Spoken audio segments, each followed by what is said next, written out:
When I first came up with this topic, it was going to be me talking about Tom Brady being the most overrated player in NFL history. Now, when I look at Brady personally, I don't see the greatest quarterback of all time. I see a quarterback that's mediocre. I see a quarterback that is a product of the system. Brady is a system quarterback. Now, I've been called multiple things, a hater, a troll. I can't go around most football fans without them laughing hysterically, rolling their eyes in disgust, or screaming at the top of their lungs. Just look at his rings. He has multiple MVPs, Pro Bowls, a perfect season. He's top 10 in all cats. He's the best ever. You're just a hater, bro. I've heard all of these. And I never really had the time by these passive arguments to break down the mediocrity that is Tom Brady. I need a platform so I can finally have my message heard loud and clear.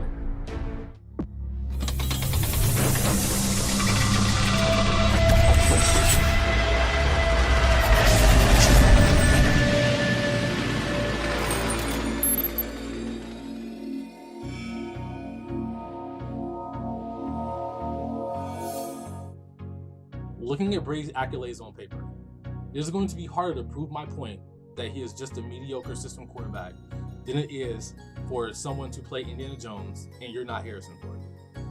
Statistically, Tom Brady does not suck. He is consistently in the top 10 in all major passing categories. Professionally, he is one of the most accomplished NFL players in the modern era with 6 championship rings, 2 MVPs, multiple Super Bowl MVPs, and just countless Pro Bowls. So saying Tom Brady is overrated on stats and merit alone just won't fly. So I had to pivot. Tom Brady played during the right era, on the right team, at the right position, for the right coach. And he is the luckiest player in NFL history.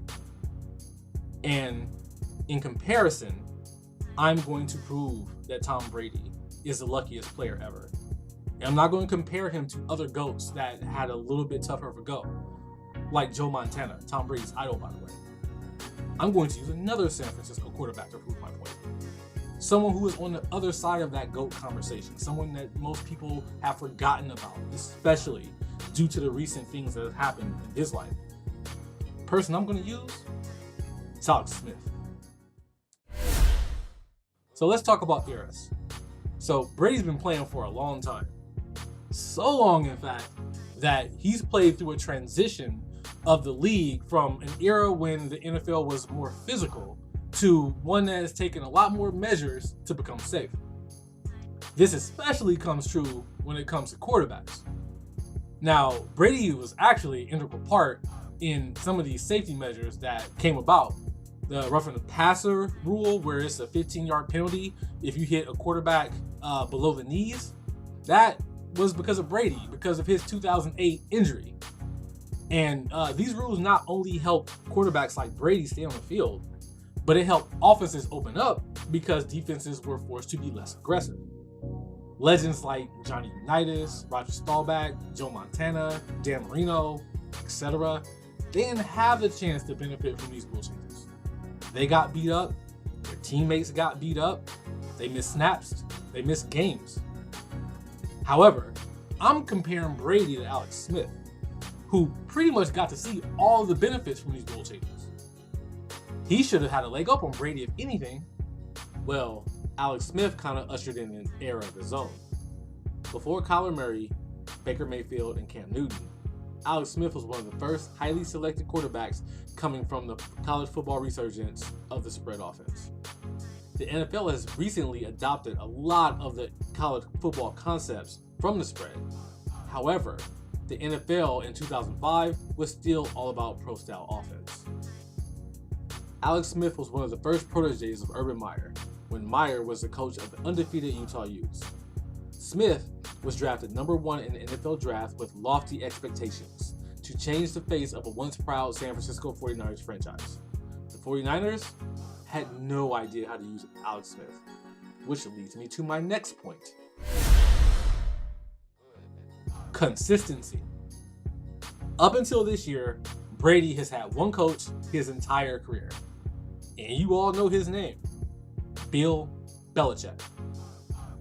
I'm pretty sure most football fans can't even name 3 of Alex Smith's head coaches.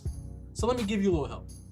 Mike Nolan, Mike Singletary, Jim Harbaugh, Andy Reid, and Jay Gruden. The fact that Alex Smith has had 5 head coaches in his NFL career lets you know something about the consistency that he's had as a player. It's even worse when you compare to offensive coordinators.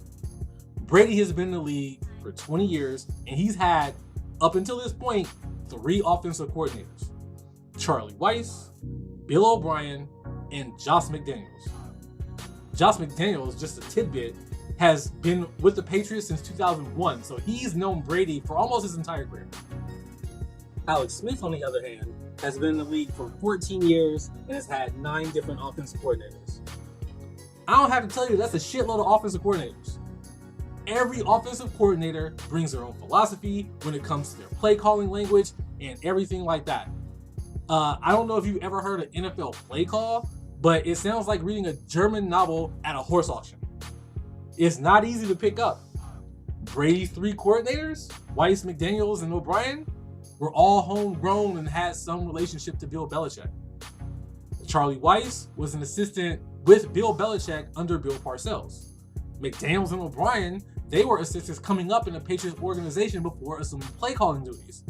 That's pretty much the same thing for 20 years with little tweaks to the verbiage. You got familiarity with the staff. You have little additions to adjust with the times. Tom Brady has had one of the most stable coaching rooms in all of football.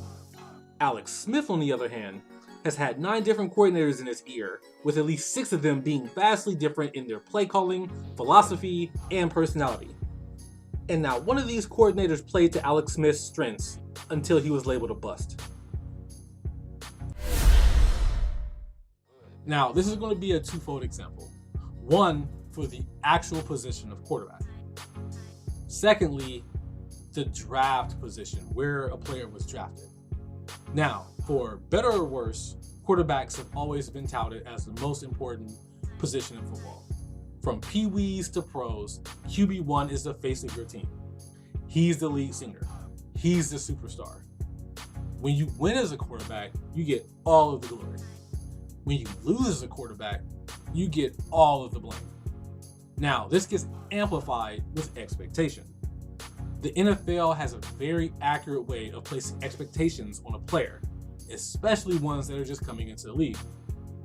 That's called the NFL draft. As it relates to Brady, he was selected in the 6th round of the 2000 draft, 199th overall. He was being groomed to be the eventual long-term backup for a still in his prime Drew Bledsoe. When Brady had to start his first game in his 2nd season in 2001, he had very little expectations on his shoulder. His job was to not make mistakes, to not lose games, to be a game manager. And he did that well. He did that so well, in fact, that the Patriots ended up winning the Super Bowl that year. So for the first year of Brady's career, he was a game manager, a legit game manager. Now, they let him loose a little bit for the next couple years until 2005, where he had his best season to date. The Patriots didn't expect anything from Brady. They let him grow into his role. Alex Smith, in contrast, was the first overall pick in the 2005 NFL draft. The Wonder Kid from the undefeated Utah Utes running a crazy innovative spread offense. He was famously drafted before Aaron Rodgers, who he will always be compared to a bad 49er team with a new coach and no identity. Now, he didn't start the season as a starter because he wasn't ready to play in a pro-style offense, but he was the number 1 pick, so there was pressure for him to play as a starter, especially because the quarterbacks in front of him were so bad. Smith struggled as expected because he was on a bad team. He was beat up, he was benched multiple times in his first season, playing for a first-time head coach that was in way over his head. At this point, Alex Smith was already being labeled a bust. And he pretty much kept that label until Jim Harbaugh got there 6 years later. So what did Jim Harbaugh do with Alex Smith that kind of turned it around for him, at least a little bit? Jim Harbaugh turned Alex Smith into a game manager. Alex Smith was then able to gain confidence because he had a half-decent coach that knew the limitations of his quarterback. And then he was able to become a decent quarterback. And that brings me to my next point. Bill Belichick is arguably the greatest football coach of all time. From the year 2000 to present, there's no argument with that, unless you're a hater, which is rich coming from me right now. However, before Tom Brady, Belichick was seen in most circles as a hard-ass prick that was a Bill Parcells disciple. He failed as a Cleveland Browns coach, he gave up on the Jets for seemingly no reason, and he was a sub-500 coach for a Patriots team before 2001. Before Tom Brady, Belichick could be considered a worse coach than Jason Garrett.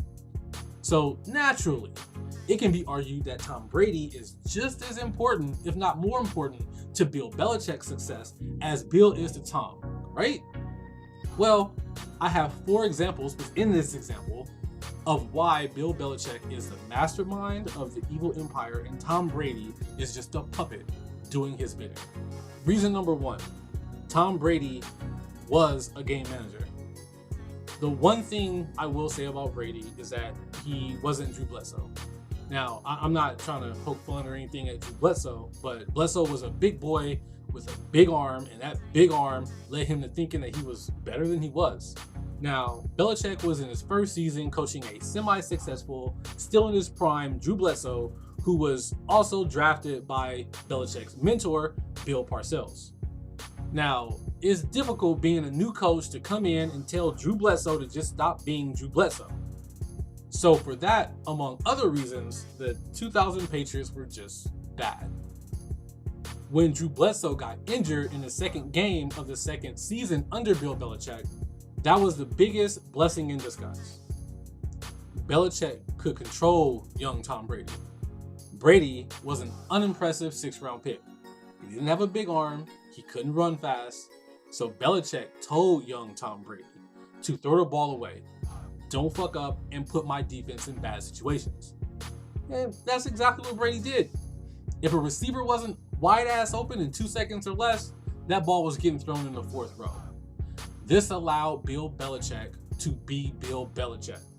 His defense dominated while the Patriots won 3 or 4 Super Bowls from 2001 to 2004. Now, later on, Brady did have some seasons where he was a stat monster. He has 8 seasons where he's finished in the top 5 in passing.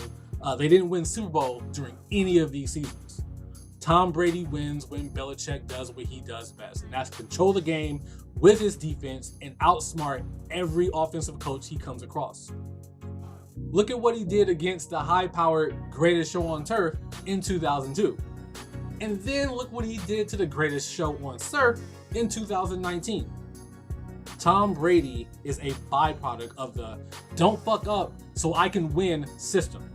And he is just as replaceable as any other piece on this team.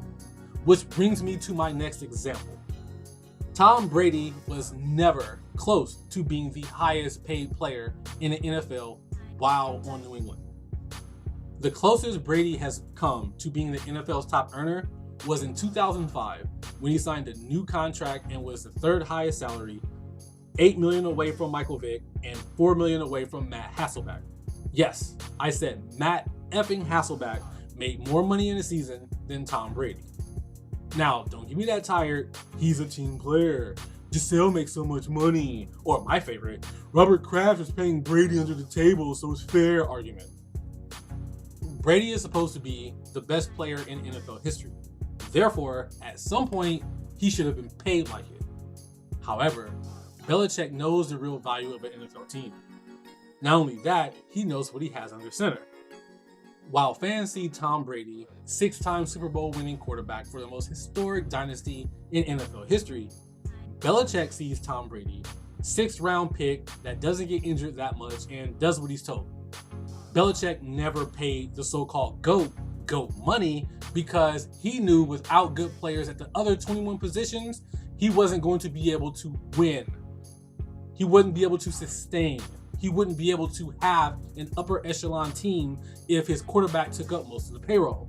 For Belichick, the Patriots needed to be good no matter who was under center. His team was going to be defined by excellent coaching and talent across the board. Belichick was able to prove this in 2008 and 2016, which brings me to my next example. The backups. There is one other thing that Brady is really good at, and that's being available. As I said before, in Brady's 20-year career, he has only missed the 15 games in 2008 due to an ACL injury, and the 4 games he missed in 2016 due to the bogus suspension.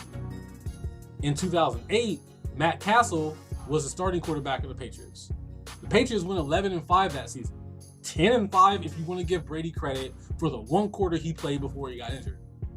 That's not too shabby for a 7th round pick that didn't start a game since high school. As a first-year starter in 2008, Matt Castle threw for more yards than Brady did in 2001 as a first-year starter. Castle also had a higher passer rating in 2008 than Brady did in his first 3 seasons as a starter. During the last 8 games of the 2008 season, Castle had a passer rating of 95. That would have put him 5th overall during that 8-game span. They were one of the hottest teams in the NFL that year. But they just missed the playoffs because the AFC was super top heavy, and the Dolphins went 11-5 and won the AFC East Championship on a tiebreaker. The 2008 Patriots were one of 2 teams that went 11-5 and missed the playoffs. The only other team that happened to were the 1985 Broncos, and that's so far back that free agency didn't even exist yet.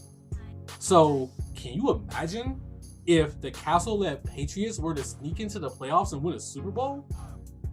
Now, fast forward to 2016, when Tom Brady is forced to watch Jimmy Garoppolo play near flawless football before getting injured in the second game. Heck, even Jacoby Brissett didn't even look awful as a 3rd-string quarterback before having to hand the reins back to Tom Brady. So what would have happened if Jimmy G never got injured in that second game while Brady was riding the pine? So this brings me to my next point. Jimmy G specifically. Bill Belichick may be the most pragmatic, calculated, and cutthroat coach there is. Nothing and no one is bigger than the end goal of winning. Not Mark Vrabel, not Chandler Jones, not even Randy Moss. Belichick has let every high-demand player walk out before giving them a contract that would cripple the team. Why would Brady be above this in Belichick's mind?